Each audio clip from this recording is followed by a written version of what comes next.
ഇന്ന് വിശുദ്ധ ഏവങ്കേലിയോന് വേണ്ടി പിതാക്കന്മാരെ ക്രമീകരിച്ചിരിക്കുന്ന വേദഭാഗം വിശുദ്ധ യോഹന്നാൻ എഴുതിയ സുവിശേഷം 13-ാം അധ്യായം 31 മുതൽ 36 വരെയുള്ള വാക്യങ്ങൾ.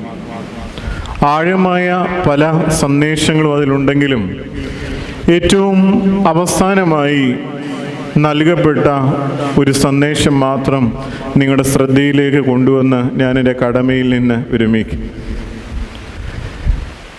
ഇങ്ങനെ ഞാൻ യഹൂദന്മാരോട് പറഞ്ഞ പ്രകാരം നിങ്ങളോടും പറയുന്നു, അന്യോന്യം സ്നേഹിപ്പീൻ എന്നൊരു പുതിയ കൽപ്പന ഞാൻ നിങ്ങൾക്ക് തരുന്നു. ഞാൻ നിങ്ങളെ സ്നേഹിച്ച പ്രകാരം നിങ്ങളും അന്യോന്യം സ്നേഹിക്കണം. നിങ്ങൾക്ക് പരസ്പരം സ്നേഹമുണ്ടെങ്കിൽ നിങ്ങൾ എൻ്റെ ശിഷ്യന്മാരാകുന്നു എന്ന് എല്ലാവരും അറിയും.